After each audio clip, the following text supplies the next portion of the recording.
Hai, Assalamualaikum dan salam sejahtera. Selamat datang ke YouTube channel kami, Pengetahuan Awam. Jadi pada hari ini, topik yang akan kami bincangkan berkaitan dengan pilihan raya di Malaysia. Jom kita saksikan. Apa itu pilihan raya? Pilihan raya merupakan asas berkerajaan sendiri dan memberikan peluang kepada rakyat untuk memilih wakil ataupun parti yang akan membentuk sebuah kerajaan kelak. Pilihan raya adalah satu cara membuat pilihan politik melalui undian. Ia digunakan untuk memilih pemimpin dan menentukan sesuatu isu. Melalui pilihan raya juga, pengundi boleh memilih calon yang dikemukakan kepada mereka untuk menyelesaikan isu-isu masyarakat.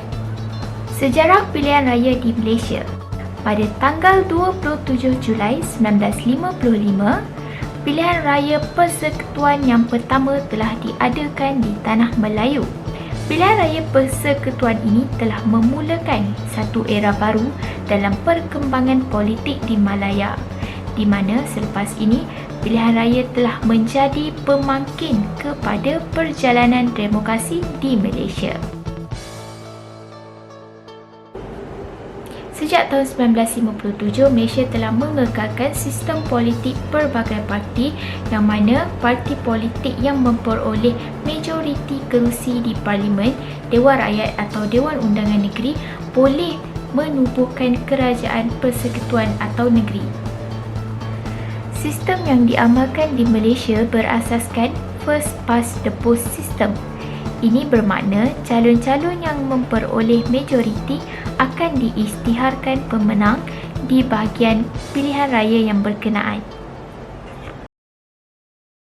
Okey, adakah anda semua tahu bagaimana pilihan raya dijalankan di Malaysia?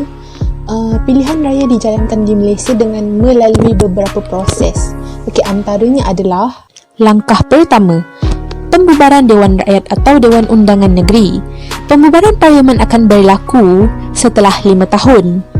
Proses kedua, SPR menerima pemakluman rasmi daripada Speaker tentang pembubaran Dewan Rakyat. Proses ketiga, mesyuarat khas SPR. Mesyuarat ini adalah untuk menentukan tarikh-tarikh seperti hari penamaan calon, hari mengundi awal dan hari mengundi. Proses keempat, pegawai pengurus menerima writ daripada SPR.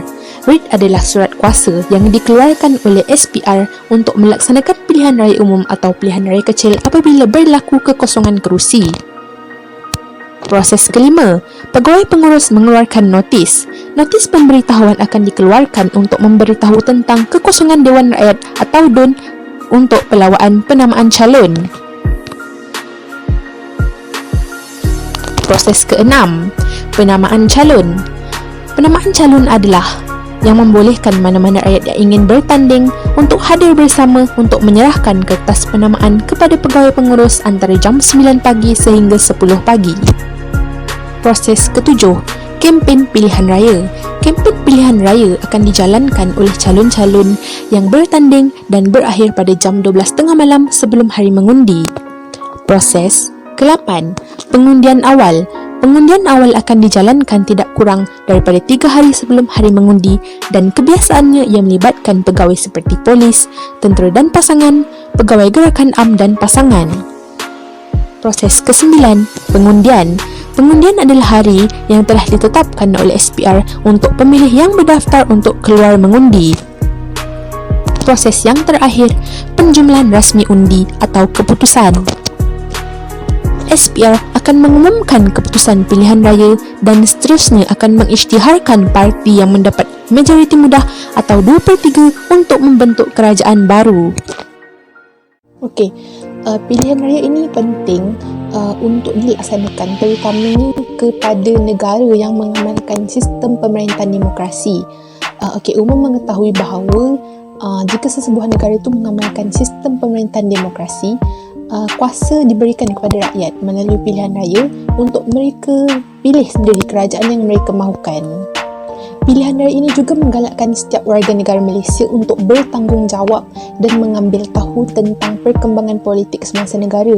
Okey, seperti yang kita tahu, kebanyakan generasi muda pada zaman sekarang ni tak begitu mengambil tahu tentang keadaan politik negara. Jadi dengan melibatkan diri sebagai pengundi, secara tak langsungnya mereka dapat menyumbang undi untuk menentukan kerajaan yang baik untuk negara. Okey, pilihan raya ini juga adalah penting kerana ia merupakan penentu kepada masa depan negara. Okey, pilihan raya ini berfungsi sebagai manifestasi untuk kita menyatakan sokongan dalam memilih pemimpin yang berwibawa untuk negara. Okey, seterusnya kita akan beralih kepada dasar undi 18 tahun. Okey, dasar undi 18 tahun ni adalah penurunan had umur undi kepada 18 tahun, di mana perkara ini melibatkan peruntukan pindaan perkara 119/1 dalam Perlembagaan Persekutuan daripada umur 21 tahun kepada 18 tahun. Okey, kat sini apa dia rasionalnya penurunan had umur mengundi ni? Okey, yang pertama sekali adalah ia untuk memberikan peluang kepada individu untuk memilih wakil rakyat yang mereka mahukan. Penurunan had umur mengundi ni dilihat akan memberi peluang kepada belia untuk bertindak sebagai warga negara yang bertanggungjawab kepada demokrasi dan kepada pembangunan negara.